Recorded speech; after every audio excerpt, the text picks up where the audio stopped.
Thank you again for taking time out of your busy schedules to join us for today's conversation. I'm going to start with just a couple of housekeeping items before I offer a land acknowledgement. I'm going to ask that everyone keep their microphones on mute for the duration of the presentation. That just makes it a little bit easier for us all to focus on our speaker and what she has to share. We're going to set aside 10 minutes at the end of today's presentation for questions. So if you do have questions as we're moving through the presentation, feel free to pop those into the chat. For those of you who don't know me, my name is Natalia Mason, and I am a community engagement specialist in the Division of Social Accountability.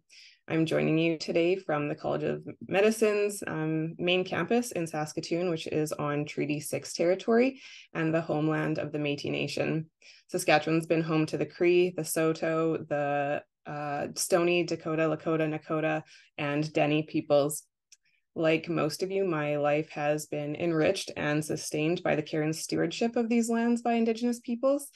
And I'm always extremely grateful to be able to call these territories home. The DSA undertakes its work from an intersectional lens, which considers the relationship between power and varying forms of oppression. So in a Canadian context, it's extremely important that we're able to understand the historical and ongoing impacts of colonization for Indigenous people and traditions in our communities.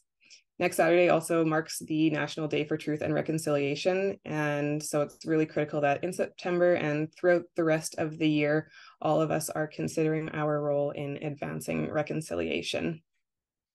For those of you who are not familiar, the Division of Social Accountability is a division in the College of Medicine that's dedicated to health equity, anti-racist education, community-based research, advocacy, authentic partnerships, and the health needs of underserved and marginalized communities. We engage with and learn from our communities to support relevant, meaningful, and impactful health professional education. And we also offer our health equity webinar series to support our students, our faculty, and the staff in the College of Medicine, touching on some of the priority health needs of those in our community.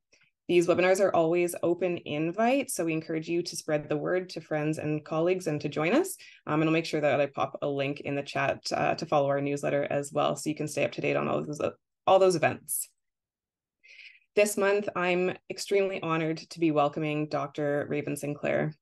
Dr. Sinclair is one of Canada's most sought after experts on the Sixties Scoop era and a federally appointed expert advisor to the Sixties Scoop Healing Foundation. As a director and executive producer of the film Truth Be Told, Dr. Sinclair uncovers the atrocious facts of this period in Canadian history. As an author, Raven is creating effective and respectful methods of working with diverse populations, specifically Indigenous peoples. As professor of social work and researcher, this Nehiyaw-Cree champion of George Gordon First Nation is transforming misconceptions regarding diversity and identity. A survivor of the Canadian child welfare system in an era referred to as the 60s scoop, Raven was adopted and raised in a white Anglo-Saxon Protestant family. As a young adult, she reconnected with her Cree Nehiyaw community and reunited with her birth family at the age of 27. Raven acknowledges being two-spirit as a core spiritual aspect of her identity and the primary reason that she has such diverse life experiences. Her work and interests are directed by Nehiyaw spiritual laws, and she is working on strategies for the reintegration and recognition of the traditional role of two-spirit people in the sacred hoop of Indigenous communities.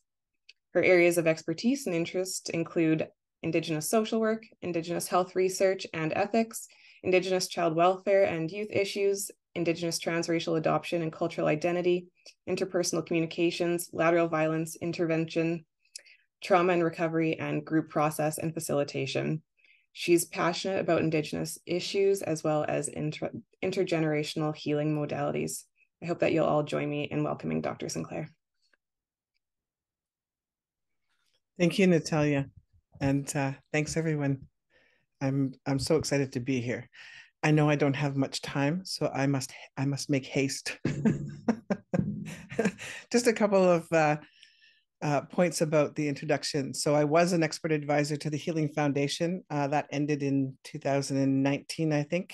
but I was appointed last year to the expert advisory table or committee arising out of Cindy Blackstock's Canadian Human Rights Tribunal victory. And we're working on the reform of Indigenous Services Canada, which is surprising. I never thought that I'd be sitting there on a table thinking about reforming Indian affairs. And I had a great opportunity yesterday to sit with the National Advisory Committee on Child Welfare Reform, and just hear some of the accomplishments as well as the obstacles that they're facing. I'm going to share my screen and then I'll introduce myself. I'll just hopefully everything's going to go just right. You never know with oh, that's not my first. There we go. That's not even my. There we go. All right. So can I get a thumbs up that that's working for people? Yeah. Okay, great. All right. So tante ka kya no maganak. What's guapin na siga son posakana chi oschinia. Kita tam skat no wow. Ay gua kinanas komtin awyaka wi komtik otaka pixquayan. Namoya giski taman aya absis ewi mamaskot nan. So my name is Raven Sinclair, and I introduced myself in Cree. My Cree name is Otskowapit. That's the short form, and it means she sits here. And I'm from George Gordon First Nation in the southern part of Saskatchewan Treaty 4 territory. Cree, Assiniboine, and Saulteaux territory, and in my community we also have Crow ancestry as well. And I'm a direct descendant of the brother of George Gordon, who was Moses Gordon, who was the last war chief in our territory. So I also said I shake hands with each one of you. The limitations of online talks and presentations is that we don't get the full effect of other human beings, but in the spirit way, it's like I'm shaking each of your hands to acknowledge you and thank you for being here. And I said thank you to those who invited me here. And the last thing I said, which is something I learned from a number of elders over time, is I said I don't know very much, but I know a little bit, and that's what I'll talk about. It's always a good reminder, because then I don't need to be the expert of everything, and it situates me as a lifelong learner, which I see myself as. So today I want to talk to you about racism and share with you some stories, talk about the concept of racial coding and the myth of neutrality, and finish with what can organizations do, and where can you start in tackling this very difficult and monumental issue of concern. And so this image is my daughter at the age of 12, and it's a painting by Kent Monkman, and of course it's about the RCMP and nuns and priests coming to take children away to the residential schools. And in a community that I have worked with for many, many years in the interior of BC, they did a community play where they depicted pretty much the same scenario, but it was in relation to the 60s Scoop. It was in relation to the children being removed from their community, and they actually were confronted by, the social workers would run and get the RCMP if they didn't comply, or if the children went up running into the hills to hide. And what struck me about this image is that, my daughter is fortunate. Our younger generations are fortunate that they don't have to experience these things. We've still passed our trauma on, and my daughter's quick to tell me when I'm too overprotective or whatever else it is that I do as a parent. She says, that's your child welfare trauma, not mine. And I'll say, yes, but you still have to deal with this. It's the overprotective thing that gets her. And this statement here, reconciliation, does not mean that one side gets all the power and the other side becomes reconciled to it. That comes from a 1960s, activist manual, really, Saul Alinsky. Words to live by, I think. So I just give you a little bit of history so you know who I am to be talking about these issues. So these are my parents, Nigawi Igwanoktawi, my mother and my father, Ruth Pelche from George Gordon, and my father who's would have belonged to Kawakatus, or as it used to be known, poor man's, which is a really bad translation from the actual translation, which should have been lean man. And my father wasn't exactly lean, as you can see, but a lot of men from Kawakatus are very slender, and they're great workers and singers. I was this image of me. I know you're just admiring my little haircut there, called the pixie haircut. That's my adoption ready photograph. And for years, I thought I must have been really happy to be adopted. Now that I know better, I understand that I was really happy until that point. And it was, within the few years after this picture was taken, that the imposed trauma of my time in foster care and the abuses I experienced there, and then my absolute dislocation from my family, really settled in.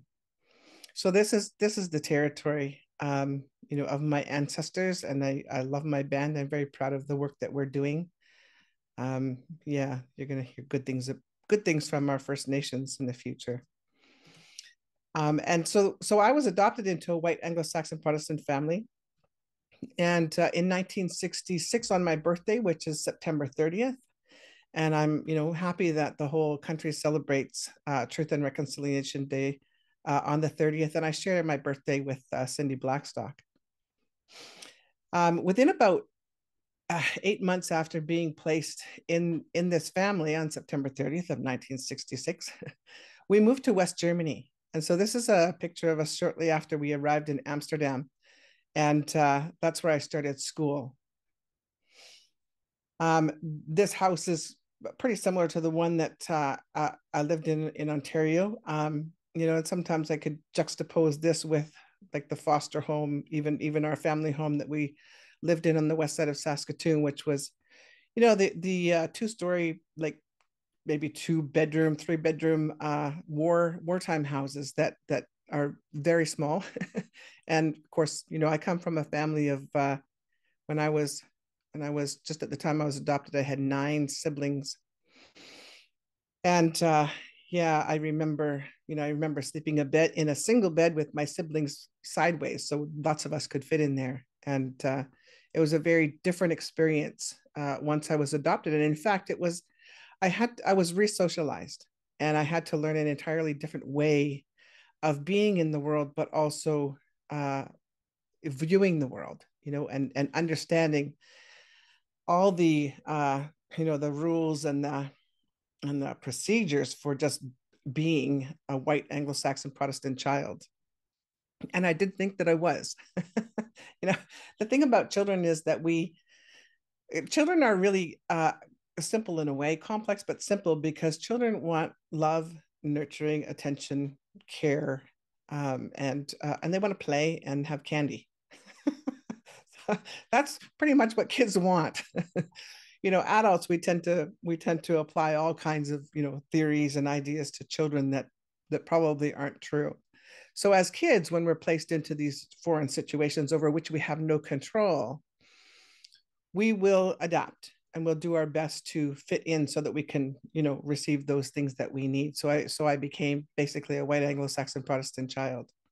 What it did, though, it catapulted me into what it termed liminal spaces. It's that the space in between worlds. And because obviously I'm brown, and my family was very white, and my schools were all they were all mainstream white schools in upper middle class Canada.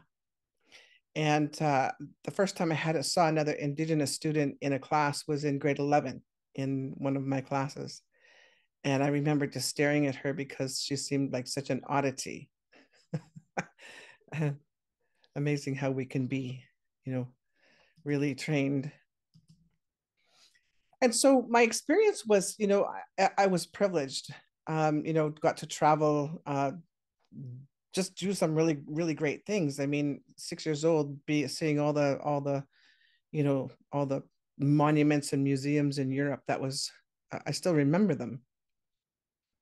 At the same time, though, because I was a white child and a Indigenous child, I mean, I was a brown Indigenous child in a white context. Um, People, of course, didn't have a clue what Indigenous people were about. So they just sort of referred to me based on stereotypes. So bows and arrows and teepees and those sorts of things. And then alongside that, I experienced bullying pretty much every day of my K to 12 schooling.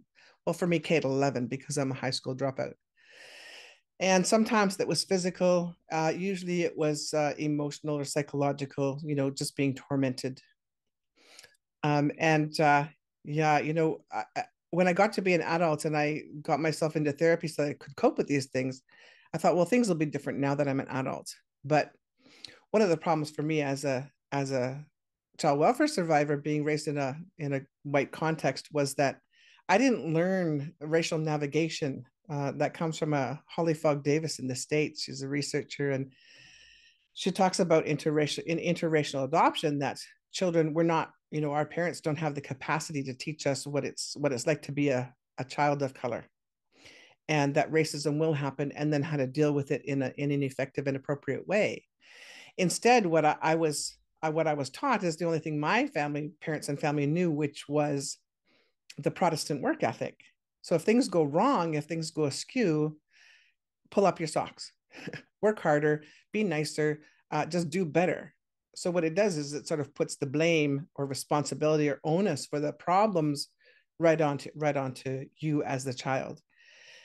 And for a traumatized child, that's just another burden because we personalize it, And so I remember thinking that there was something fundamentally wrong with me, that I couldn't seem to, I couldn't seem to make friends, and I was always excluded from social activities and so on, and that's sort of persisted throughout my educational experience, which is still ongoing because I'm now an educator.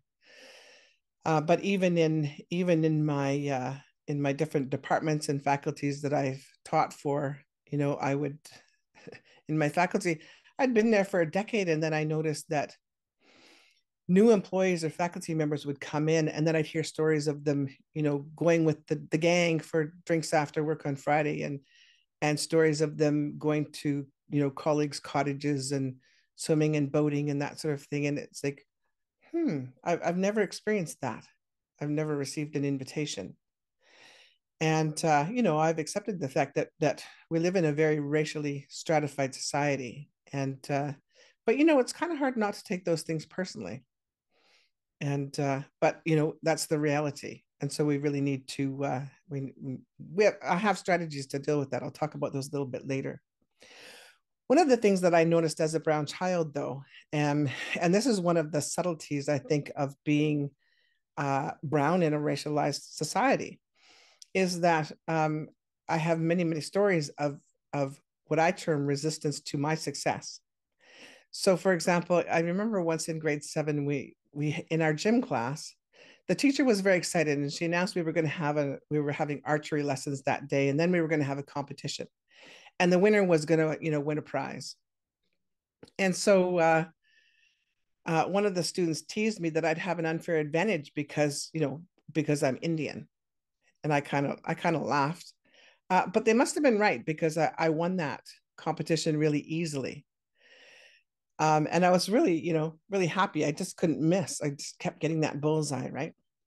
And just became one with that arrow. maybe it's an maybe it's an Indigenous thing, but it was almost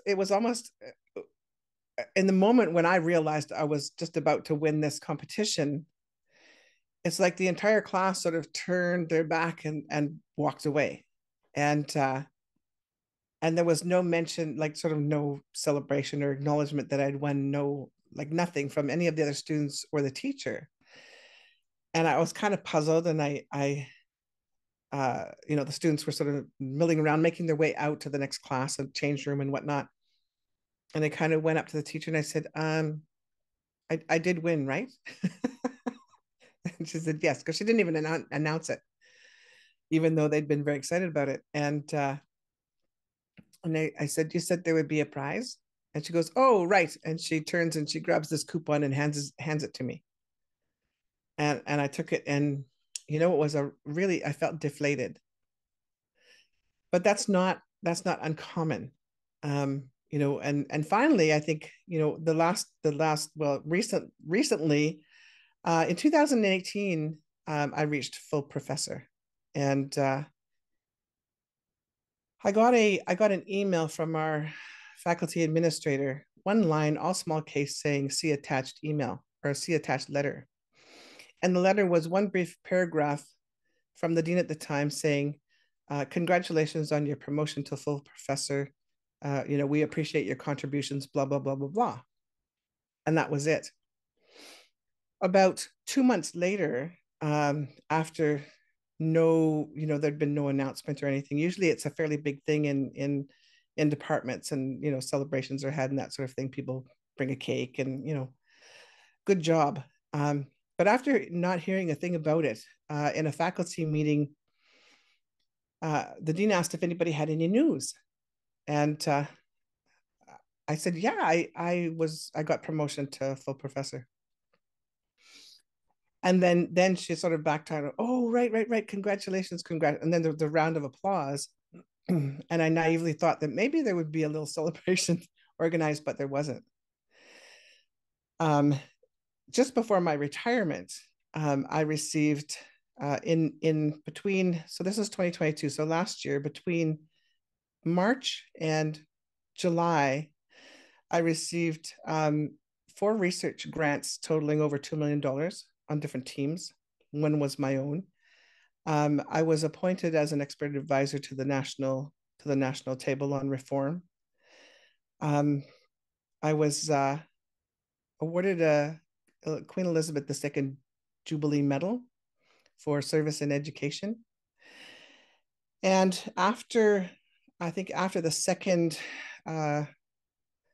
research award, the the administrator in our department who was responsible for sending out these notices was directed to stop CCing everyone, because usually what would happen is so and so got this grant or published this book, and it would be CC'd to everybody, and then we could reply to all and say congratulations, yay. And usually there'd be maybe 5 to 7 congratulatory emails. When I was about 2 or 3 announcements in, I noticed that they were no longer CC'd to everyone. And so I called the person and said, what's happening? And she said, well, there was a complaint that they're getting too many messages in their inboxes. And I said, okay. The following month, there were 4 announcements that were sent out. Two colleagues who are people of color, and 2 that are not. And the 2 that are not were CC'd to everyone. And the 2 about the faculty of color were blind CC'd. And so we couldn't reply to all and, share our congratulations with all of our colleagues.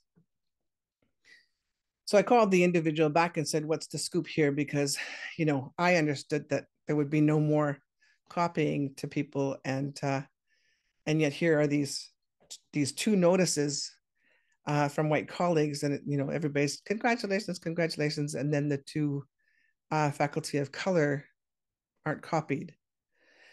And they said, oh, that was just a mistake. And my thought was that I said, well, it's a problematic mistake. I would encourage you to fix it, because the optics of it are really, really bad. And I don't know if other people recognize that. But yeah, I mean, there's so many stories, and I think people of color, have many, many stories to tell. And what's important about these stories and instructive about them is that, I'm considered a successful person. I'm considered a national expert, international expert. I'm, invited places to do talks and sit on committees and so on. And yet, I go out to shoppers and I'm still followed around. And the other day, I think I was walking through the airport and I saw the look. Himani Banerjee calls it the gaze. And it's this look that you get that's sort of like contemptuous. Sometimes it's blatantly contemptuous, but it's other times it's just, people kind of staring and looking you up and down and sort of, making an assessment of you. And it can be quite intrusive. But I can't remember where I was, and this woman was giving me the gaze, and there was a look of, sort of like a bit of a sneer on her face. And at the time I was busy because I rarely let those moments pass. And in that moment, this is just the other day, right? So we always have to make new decisions. But in that moment, I made a decision to just carry on with what I was doing. But at the same time, afterwards, I thought about it, I reflected on it, and I thought, nope, I'm going to start responding in those moments and making inquiry. So yesterday I was in the airport in Ottawa and dropping off a friend of mine, Alanisa Bomsowin, at the Ottawa airport. And this man was standing there in front of the vehicle and just staring at me. And it's like looking at me. And I looked at him and I said, what? What you looking at? And he went like this. And he looked away. And then he kind of looked up as if he was like looking in the sky. And that's, to me, that's like, it's no big deal. It's just a moment. But for me, the important aspect is the intervention piece. Because I think that one of the ways that those subtle forms, those microaggressions, we call them, which are the very subtle, nuanced ways that people communicate racism, racial bias, prejudice, discrimination. We've all become sort of, they've become normalized to us. And unless we intervene, then people will continue to do them. And so I've taken it as my responsibility to deal with it. Targeting in the workplace, I've been called in by every single boss, dean I've ever worked for. 9 times out of 10, it was some frivolous thing about, that, maybe I was too critical about something, or the students were scared of me, or something that was basically unfounded. And other times I think that it was really just to sort of check out who I am, and what I'm about, and how I'd respond to that sort of questioning. We all know about the stories in the healthcare system. Joyce Eschequan is a really good example. She died because of the lack of care and the discrimination and the racism that was intrinsic to those discriminatory acts.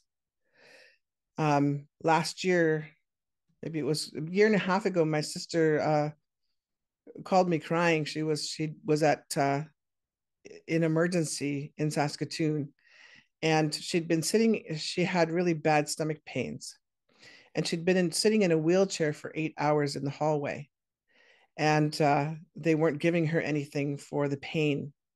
And so I called up a friend of mine in the healthcare system in Saskatoon and said, can you advocate? And within an hour, she was in a bed and she'd been given pain medication. Apparently what happened, though, was that when she said she'd been clean and sober for 11 years, they heard and wrote down 1 year. And so they refused to give her any sort of opioid, intervention for her pain. And yeah. So, these experiences are very, very familiar to Indigenous people, and it changes us. It can change us and alter us. And I think probably the most problematic thing is that we can become bitter. So it requires us then to do lots of work to not go down those roads. But when I went into university, I dropped out of high school, but I was pretty determined to go into university. So I took a transitional year program at the University of Toronto and really wanted to learn about Indigenous people and who I was. So I started to learn about residential schools and came across some interesting, I also studied history and political science. And so came across, different different depictions of Indigenous people going back to the 1600s. So we can look at Hobbes and Locke, and I think it was Hobbes that said life for the Indians in North America was nasty, brutish, and short.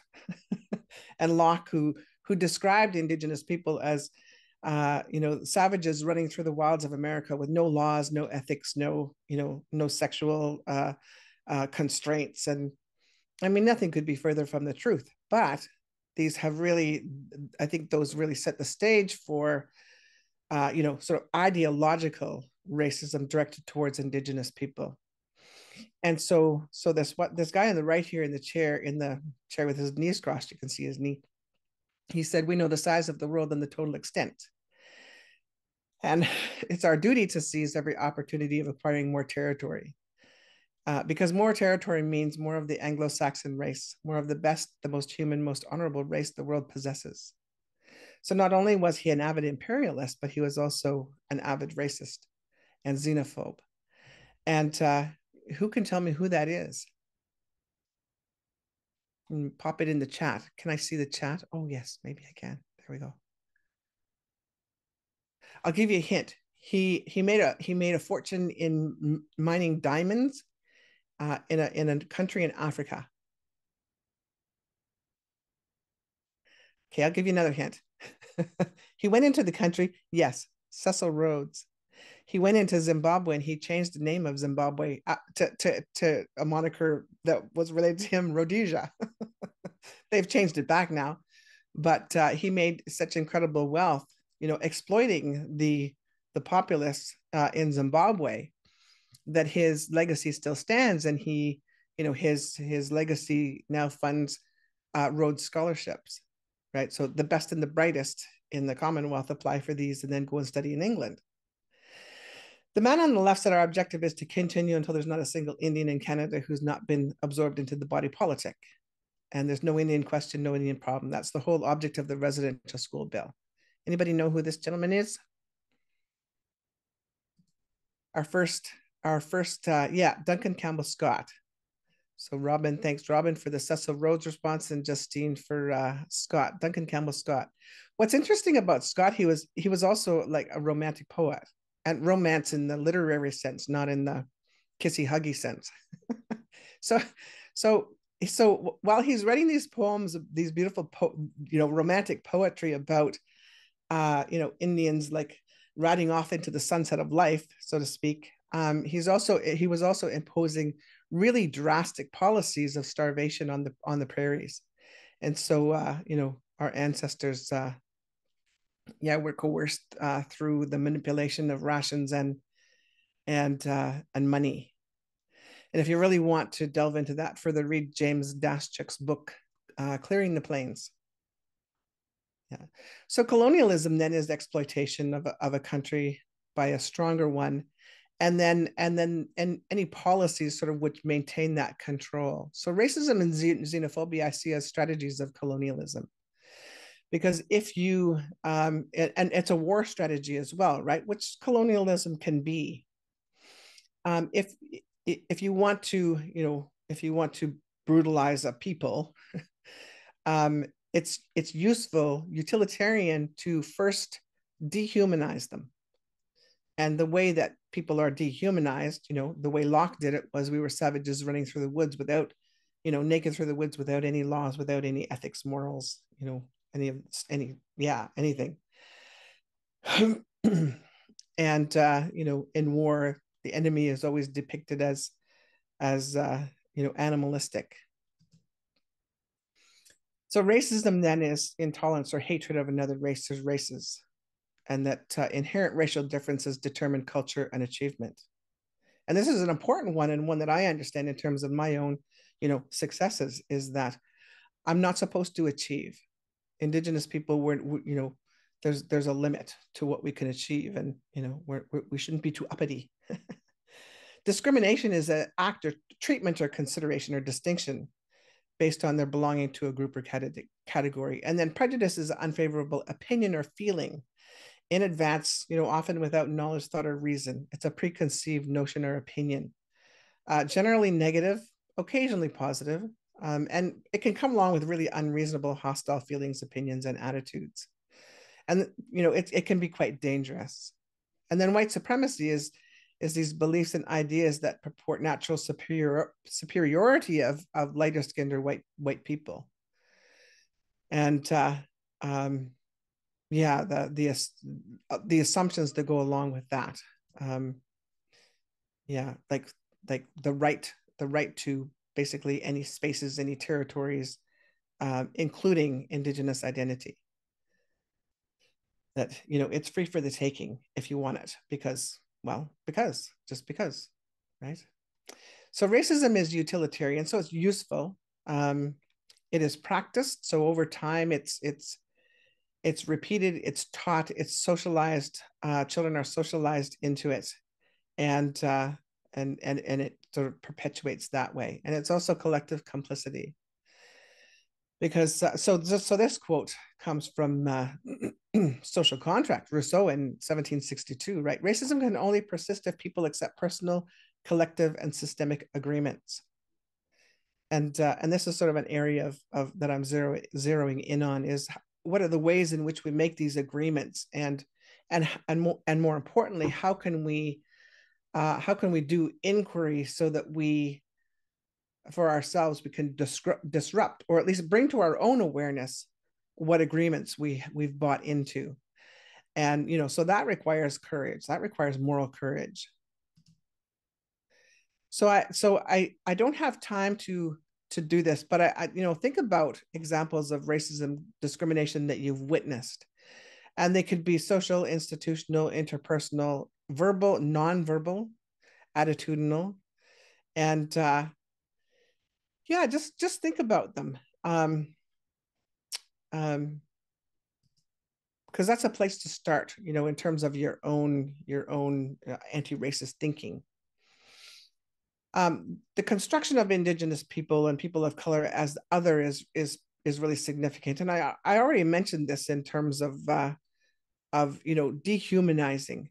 And Judith Butler, she's a profound thinker. She talks about, in terms of how the other is constructed, that the other comes from Said and Orientalism, and that whole concept is about white Europe is sort of the center the center of the world, the universe, and then everyone else moves away from the center, and so is marginalized outwards, and with the darker skinned races on the very periphery. And so we're always othered.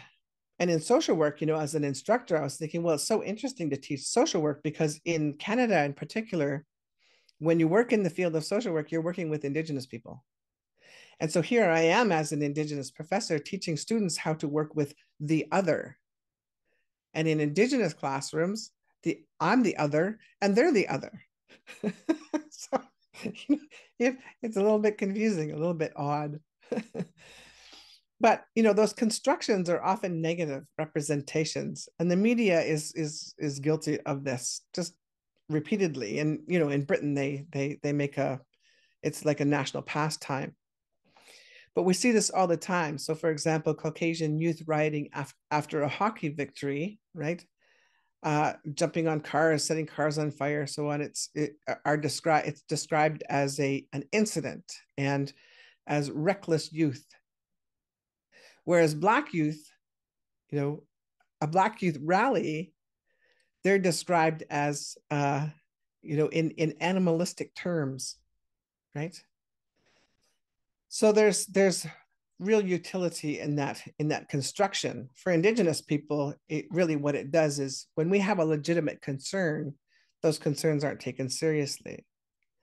So here's some pretty blatant examples from the British press, is how two princesses are constructed socially. And you can read these yourselves, right? I'm sure some of you have seen them, right? Pregnant Kate tenderly cradles her baby bump. Why can't Meghan Markle keep her hands off her bump? Yeah. And there's this debate. Is the way that Meghan Markle is depicted in the British media, is it racist? And I think I think the debate itself is a distraction from actually answering the question, or any admission that, well, yes, it's obviously racist. And in Canada, we have our own history of racism and xenophobia in particular. So that's one of our prime ministers in 1908, Canada should remain a white man's country. And then Charlotte Whitten, the first director of the precursor to the Canadian Association of Social Workers, said our strength and resources are bent to the task of keeping this country strong, virile, healthy, and moral, and that the blood that enters its vein must be equally pure of taint.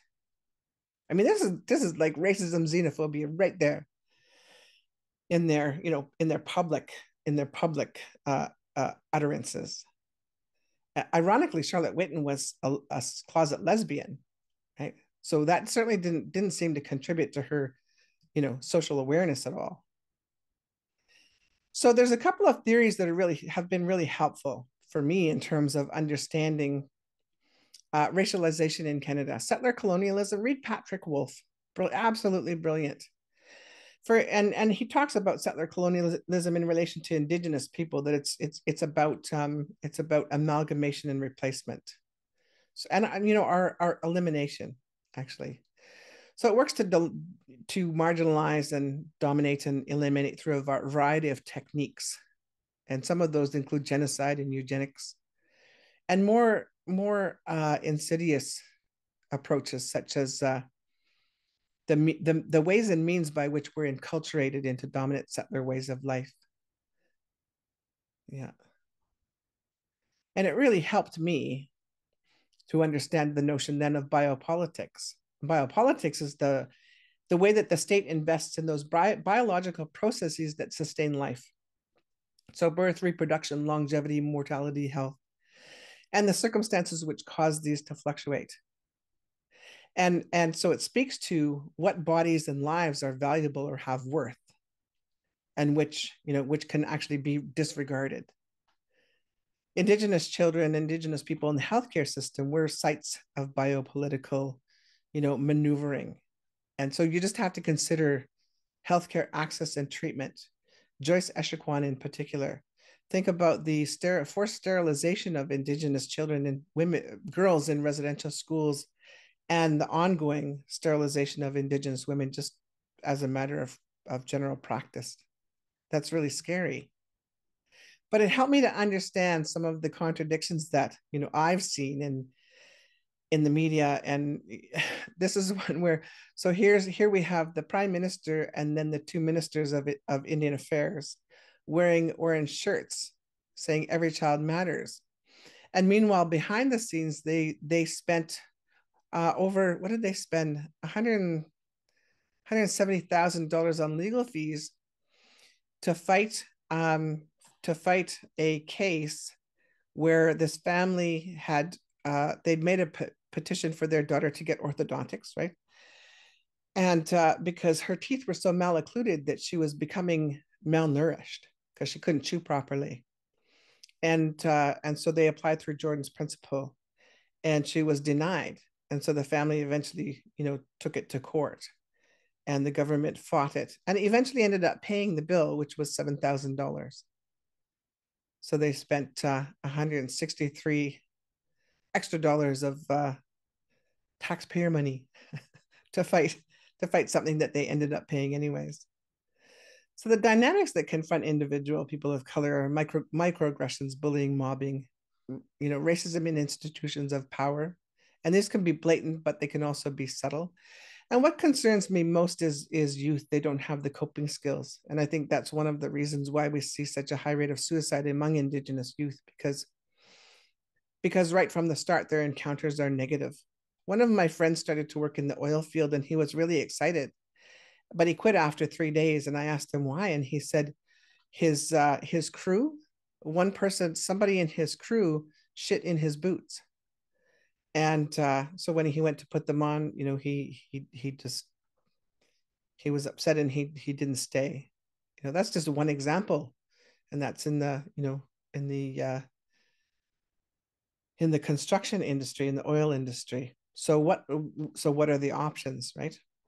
Well, for us, I think, what has saved me is what I've learned from my culture and teachings. And I think that it's instructive and for everyone, because the beautiful thing that I've learned from one of my good friends, Sylvia McAdam, is that these laws, came from her father. Her father and her mother both only spoke Cree. They didn't go to residential school. They were hidden. And we have these people across the country. They were deliberately hidden from Indian agents so that they would maintain language and that traditional knowledge. And so what she shared with me was our Cree laws, Creator's laws or Cree laws, and these are applicable to all human beings. There's no distinction. And so this, as the story goes, Wisakijak or Coyote Trickster was instructed by Creator to go to the top of Okimawasquache, which is in the Cypress Hills. It's, big Chief Bear Hill. So it's the highest point, right? There's this joke that in Saskatchewan, it's so flat you can watch your ex walking away for 3 days.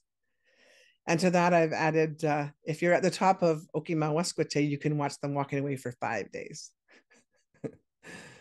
And so once Wisakijak had done this, what was asked and, followed the protocols, then Creator gave him the Creator's laws, Manitowoc for all the people. And so we understand these as Cree laws. And so they speak to the way that we conduct ourselves physically with other human beings, verbally with other human beings, physically with all non-human beings, so plants, animals, nature, the earth, and then how we conduct ourselves verbally with anything other than human beings, so animals and so on. These are very, very hard to live by. If you want more information on them, Sylvia McAdam has a YouTube channel, and she tells some pretty interesting stories. I'm going to give you a little cliffhanger. She tells a really cool story. I think it's the Cree Laws video of her uncle who was a bit of a drinker, and he was trying to walk home on the reserve one winter night, and he fell down and he went to sleep and he froze to death. And so they came, and coroner came and took him away and took him to the morgue. And 3 days later, he was knocking on the door of the morgue from the inside and scaring the people because he came back to life. And then he had some teachings to share from his time over there. So along with these laws, we also have very powerful, ethical principles. And these, you'll be familiar with them. So for example, the ethic of relationality, we say the term all my relations. And the ethic of relationality is this notion that we're all related. And at a very fundamental level, we're made of the same matter. And so when we think about each other in this way, then it's going to give rise to more to how we conduct ourselves with other human beings. Because if you're my relative, then that places upon me certain responsibilities in how I treat you. And the ethic of reciprocity is this notion of balance, and we see this in the tobacco offering, right? So when we ask something of someone, we offer them something in the beginning or a gift at the end, and it's a way of maintaining that harmony and balance, and not only in the universe but in our human relations with each other. Because we don't want resentments to enter that space. In our teachings, we also have clear teachings around the responsibilities for adult human beings, and we strive to live a good life. And so what are our responsibilities? And I'm just telling you these things. I don't have time to go into them because each one could be, several hours. So what are our responsibilities as adults? Well, we have physical, emotional, mental, and spiritual responsibilities. And these change as we age. So very different responsibilities as children than as young adults, middle adults, and then elders. but it's guidance as well for how, the tasks that we need to fulfill during those different stages of life. So coming back to racism then, in terms of our responsibilities as human beings, on the mental level, ideological stances are never neutral, right? So our responsibility then is to engage in that personal inquiry, when we're in those moments where we should really be questioning our neutrality. And why are we taking a neutral stance? Oh, that's not my problem, it has nothing to do with me. So Paulo Freire, Brazilian educator who wrote Pedagogy of the Oppressed, he said, washing one's hands of the conflict between the powerful and the powerless means to side with the powerful, not to be neutral. And we've seen iterations of this in other contexts too, right? Silence equals consent. So if you see, a racist act or, any kind of act of injustice and you're silent, then you're giving consent that it's in some way it's okay. Yeah. Because you're not going to say anything. You're not going to do anything. So public strategies of obfuscation and of racism that are really common are, these arguments, well, I'm not racist. That's a very common one. I can't be, I have black friends. I have black friend. I have an Indigenous friend. So I'm not racist. Another one that I want to challenge is this notion of unconscious racism. Well, it must be unconscious. They didn't really know what they're doing. And it's a really great rationalization for, oh, I didn't mean it. That's not me. And, and those tears of victimization in the face of accusations of racism. So and the reason why I challenge this is psychology. I have a psychology degree background. The subconscious is part of the consciousness that's not currently in focal awareness, but we're still aware of it, right? But it might be tucked back. The unconscious mind consists of processes in the mind that occur automatically and are not available for introspection, and include thought, process, memory, affect, emotion, how we display our emotion, affect, and motivation. So subconscious and unconscious, which of these provides space for, or supports the articulation of, well, I'm not racist. Mm-hmm. And it's really problematic, because I have never encountered a situation that I could justify for the other person, perhaps, that, oh, they were unconscious. It's deliberate.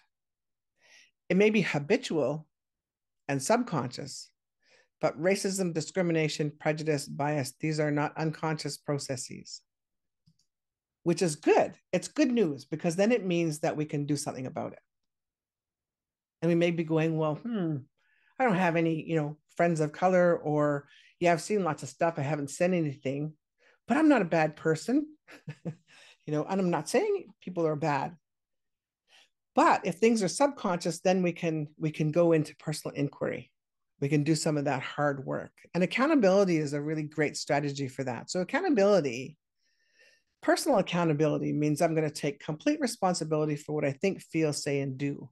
It's within my power to do so.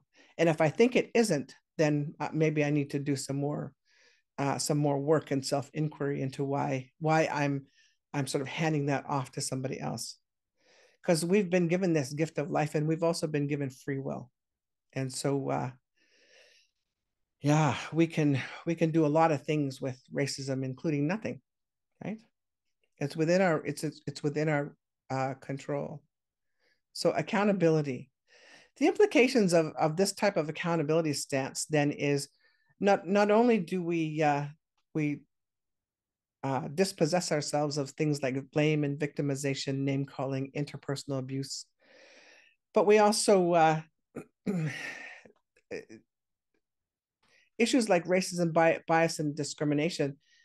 Accountability implicitly challenges these and demands us to go to self-inquiry. And if it's true that not saying anything or be silent is that we're neutral, and that neutrality isn't actually neutral. It's taking the side of the oppressor. That should be cause for concern, and if nothing else, get us to think a little bit about the stances that we do take in those moments. So what can institutions do? I'm almost done. I don't even want to do a time check, because usually I start my talks with an apology for going over time. I didn't do that today because I was determined I was going to get through. Create a team ethical framework. Right? What are your values and ethics? And put them on little posters, and stick them up on the walls and stuff. Create conscious contracts in your organizations, in your institutions, in your nonprofit groups, in your support groups, whatever it is. Have clear principles and excellent follow through. You have to have buy-in of your team, and leadership has to be integral to the efforts, because the buy-in is so important, because one person can bring an organization to its knees, whether it's around issues of racism or misuse of power. Yeah. And from the helping and the health and social work and helping professions, consider the notion of honoring as opposed to helping. It has a very, very different energy. And I think what it does is instantly sort of equalizes, power imbalances, because we can't honor someone and look down upon them. Right? But helping, in many ways, it has an embedded inequality in it, because I'm the helper and I'm helping, you poor soul. And having been in social work for a very long time, I know that people don't want help. They want to learn how to help themselves. Yeah. So accountability is doing the right thing when no one's watching and you may not benefit about it. No one may ever know about it. It's also an act of wellness as a human being, according to Indigenous principles. So, it can be a tough journey. It can be a tough journey to do that level of self-inquiry. And, but there's lots of resources out there and supports. I've got a couple coming up that, I really encourage you to, and the ones I've mentioned already, we really encourage you to take a look at those, because if you're here, you have the interest and the will. And I just you're an ally, you're akin to me. And actually a couple of my nieces are here, so I'm really happy about that. And, think about our encounters with others as sacred. This is a picture of my daughter. And when she was 8, she told me, you have to put pictures of me in every single PowerPoint you ever do. So I do. She's the boss of me, the only boss of me. So personal strategies then. Engage in conscientization according to Freire, which is become aware of the conditions of oppression in order to do something about it. And you may think you know about it, but unless you've done, actual reading and research, then your understanding might be quite limited. So read people like Sarah Ahmed. Read her book Complaint. It should be a required reading for every organization in Canada and every employee. We begin with ourselves, right? And a lot of times racism, especially the Trump flavor, we see it from people who are already in situations of oppression and discrimination. And so they've got their own work to do in terms of grieving their own losses and anguishes, dealing with their own, their own ethics, morals, and values, in order to then be able to become clear, to learn. So reflect upon the issues, do research. There's so much good stuff, so many great resources out there. And grieve. As a social work educator and clinician, I have really great strategies for dealing with racism, and I'm really good at not taking it personally. But I have to make space to grieve, because it doesn't end. So I'm constantly, my level of wellness in regard to dealing with racism is tested pretty much every single day. And I have to grieve. I have to cry. and I cry because of the injustice, the unfairness, and I cry for, youth and children who are so vulnerable. And I cry for colleagues who have experienced, whether you're a person of color or not, have experienced oppression and discrimination and abuses. Because that's sad. It's really sad. As human beings, we can do incredibly beautiful things, but we can also be pretty heinous with each other. Create kinship webs, personal and professional, and recognize that humility and vulnerability are superpowers. And I'd like to talk more about that, but I don't have time. Racism can bring up anger in a lot of people. And it's one of the things we get accused of is being the angry Indian or the angry, which is an angry Black woman, angry Black man. And lots of times, I really want to sort of correct the record or introduce the concept of righteous rage. When we harm animals, we'll see righteous rage. And sometimes, they will kill us and eat us out of righteous rage. And because that's the balance, right? There's a difference. So there's a difference between seeing red and violence and yelling and being rageful and jumping out of your car and beating somebody up on the street that you don't know because they cut you off. And knowing that a wrong has taken place. So the difference is very subtle, but it's marked by an absence of victimization, revenge, and retaliation. Instead, it's a really firm knowing that this was wrong and I do not accept it. And so I'm going to take action to oppose it. And that can be daunting. Yeah, I'm currently taking action to oppose racism. And I'm doing it because I want to set a precedent for colleagues, younger colleagues who are, struggling and vulnerable and may not have tenure for full professorship. Yeah. So I'm righteously pissed off generally, but it's okay. Like, I'm not suffering and I'm not out there, ranting and raving. I want to leave you with one more reference to Amy Hunter. She did this YouTube video, and you can come across a number of her talks, but she talks about the concept of fictive kinship. So I came across her looking, just doing a YouTube search on racism, and she's a Black woman out of the States. She has a consulting company, and she was doing this talk in a church, and she was talking about racism.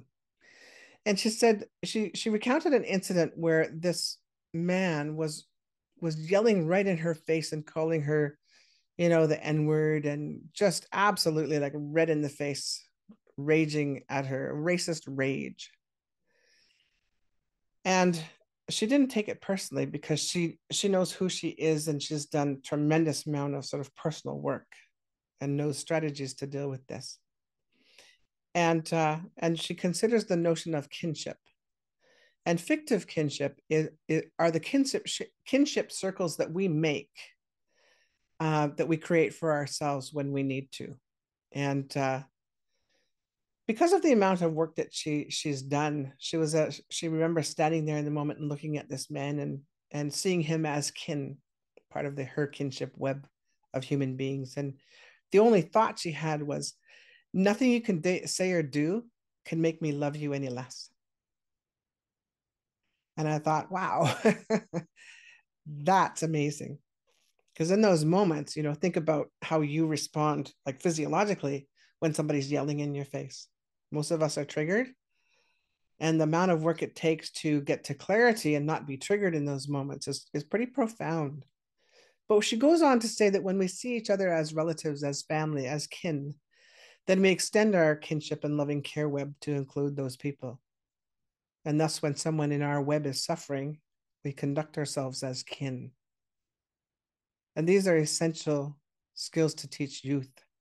So when you encounter youth who, may be isolated and lonely and struggling, tell them to create kin.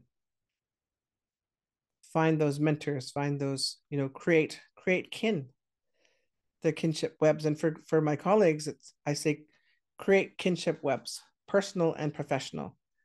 And yeah, and as difficult as it may be, practice, seeing the people that you're surrounded by as part of your kinship networks and webs. And I think it's beautiful because because in Cree we're all related. Right? All my relations. It doesn't mean just my blood and connections through marriage and that sort of thing. It refers to all human beings, and it refers to animals and plants. Thomas King, in his book All My Relations, in the introduction or the preface, he talks about, when we think about all my relations, we're not just talking about our biological relatives. We're talking about our, those kinship, that kinship web that we have to other human beings, to our immediate family, our children, the ones that are closest to us, and then to, our wider communities, the global community, and then we extend that even to the earth, the plants, the birds, the animals, the stratosphere, the cosmos, the universe. Human beings are the only like piece of those webs that the web can do without. And in fact would thrive without us.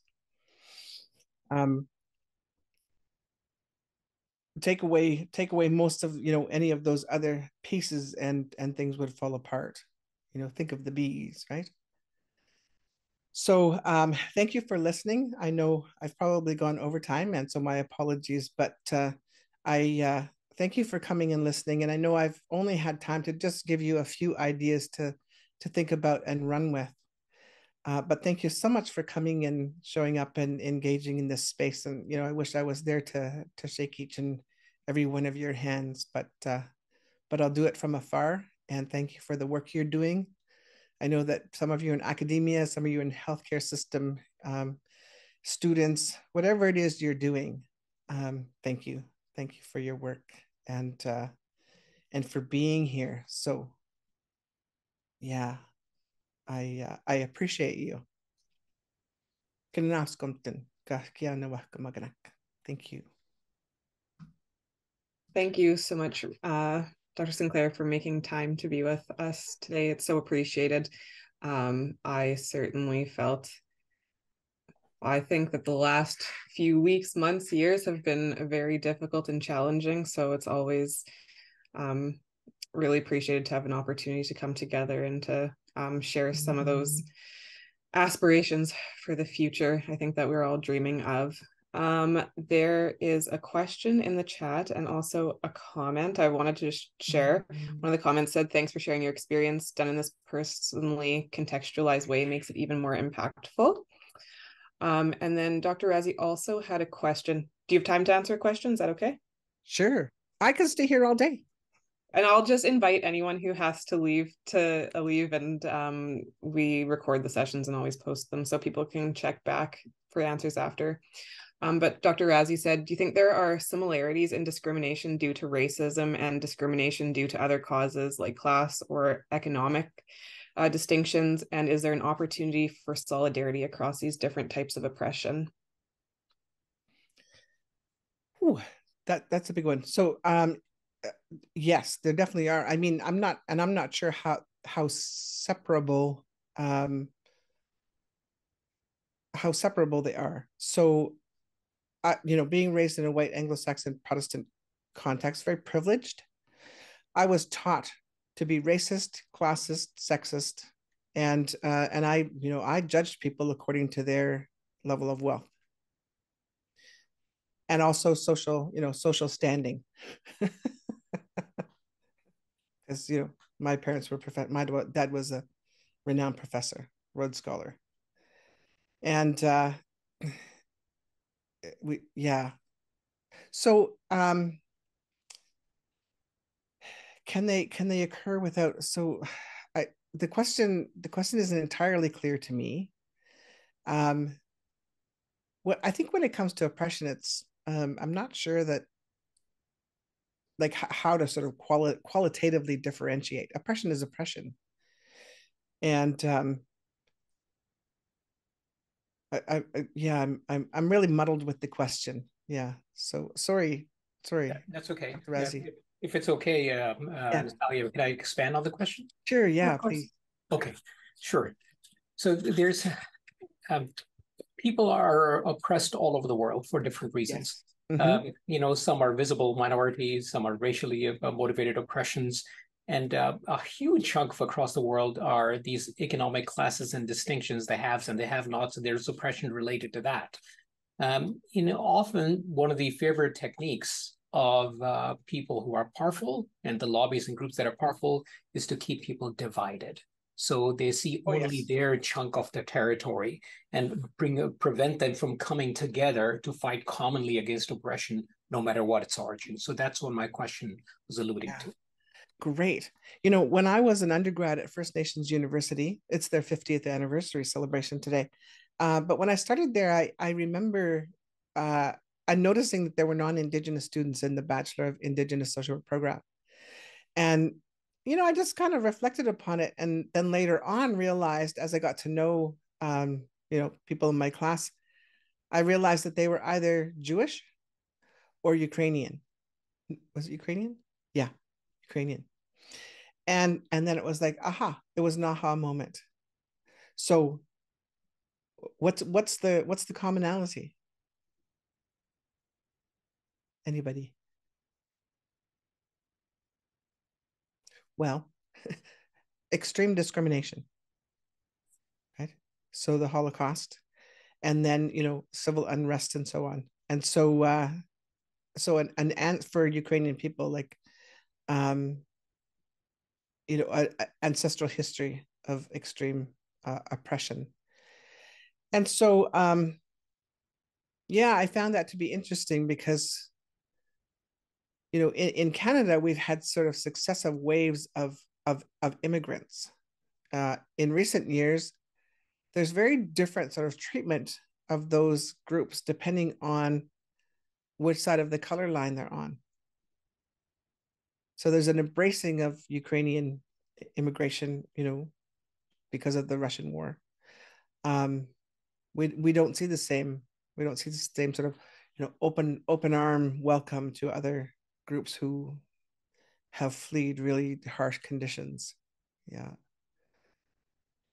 And then the second part of the question. I don't mean to hog all the time here, so thank you very much. I think that response is very good in itself. We can move on to other questions. Thank you. Yeah. Yeah. Yeah. I mean, oppression occurs in so many different contexts. I think that that's one of the lessons that I've appreciated the most in any like introspection that I've had into oppression, as well, is that if you keep digging far enough, it's the same. And colonialism, enforced gender oppression. One of the things that I've noticed though is that white immigrants are integrated into mainstream Canada much more easily and in a much more accepting way. And I find it sad when those individuals turn around, whether they're German ancestry, post World War II, Ukrainian, or what have you, when they turn around and become oppressive and racist themselves. We have a history of incredible relationships with different immigrant communities that have set up in Canada, Hutterites, Mennonites, yeah, different communities. But it's challenging. So one of the things that I do as an educator is pretty much in every class, the first assignment is, I call it the 6-6 assignment. So 6 PowerPoint slides, 6 minutes to share your ancestral history. How did you come to be in Canada? What are your cultural ethnic origins, and how have those sort of come with you or been passed down through your line? And for a lot of students, it's been very, very insightful because they've just thought, I'm Canadian. And and they've uncovered some pretty interesting ancestral stories. Particularly, many students have uncovered a real resistance in their own family to those stories, because there's a desire for that, amnesia to set in about their own oppression. Yeah. Great question. We've got two more questions, and they are both also, I know, going to have really robust answers. I think all of these could be a whole entire webinar topics on their own. The second one says, what is Indigenous employees' responsibility towards reconciliation in the workplace? Well, to have reconciliation, Cindy was saying yesterday, you have to have started from an equal place, right? And then there's been a breakdown, and then you reconcile. It hasn't been that way with Indigenous people. We've always experienced systemic institutional oppression. So the employees, it's not your responsibility, it's the responsibility of your organization. So perhaps the responsibility is to point out what's going wrong, where things are inequitable and unjust, and and it's the responsibility of the institution or organization then to engage in genuine practices related to equity, diversity, and inclusion, and to be accountable as an organization for how they deal with these things. Sometimes the way organizations deal with it is to do nothing. They say, oh, we've got a policy. Or, oh, go to HR. HR may not have any training in how to deal with these issues. And, then they may be confronted with that sort of institutional complicit, that, collective complicity to obfuscate or to ignore or to silence. Yeah. So as individual employees, yeah, we do have to push the envelope. And for senior employees, I'd say if you've got security, then really push the envelope. Yeah. At some point we have to say enough is enough. And collectively, engage in that, not just resistance, but helping people to become accountable and to reform, to make those changes. Yeah. All right, I'm going to ask you this one last question here. So it says, how do we help keep Two-Spirit folk safe in ceremony? I've been to too many ceremonies where I've been alienated, told I was a white person who just doesn't want to follow protocol. My trans kin have been asked to leave. We've been taught not to question our elders, but I feel the need to be questioned. Their traditional teachings are mixed with colonial views on sex and gender. Do you have any suggestions on how to address elders and knowledge keepers that have those colonial views? Yeah, it's a tricky one because we also have our protocols in terms of how we engage with elders and knowledge keepers. So my practice has been, I don't work with them. I don't go into their ceremonies. And I've been fortunate to find, like, what if I get invited to a ceremony by an elder, I'll say, do I have to wear a skirt? And if they say yes, usually I won't go. When I first started being taught back in the early 80s, I had a Cree teacher and a Blackfoot teacher, and they had absolutely no dress requirements for anything that we did. And now all of a sudden we have these, skirt traditions. Well, for the most part, it's colonial, church teachings, gendered colonialism, and but some people who maintain those views are doing good work. So I want to respect that and honor that. But for me, I can make the choice to be there or not. And trust me, there are more and more. More of us are getting older, and so at some point we'll be those elders, right? And yeah, and things will be different. I would encourage you to go to the Two-Spirit, the gathering every year. Apparently it was really, really powerful this year. Yeah. Well, I just want to thank you so much for your time today, Dr. Sinclair. You've been so generous with all of your responses. We will be sending out all of the links and stuff that you mentioned during today's conversation. And I just want to thank everyone for joining us today. And I posted the link to keep up with the DSA in the chat, and you'll receive a follow-up email from us as well with all the resources, recording, and a survey and evaluation for today's webinar. Perfect. I always tell people, remember, in statistics, you know, if you think I walk on water, that's an outlier. But if you think I'm the devil incarnate, that's an outlier too. So stick to the mean. Constructive suggestions. Absolutely. And there were tons of thanks in the comments as well. So I Yes. encourage you to read through those if you have the opportunity there. Yeah. All right. Well, it's been a pleasure. And we could have a weekly discussion on all the various topics. But thank you, everyone. It's been a pleasure. Yeah, and a privilege.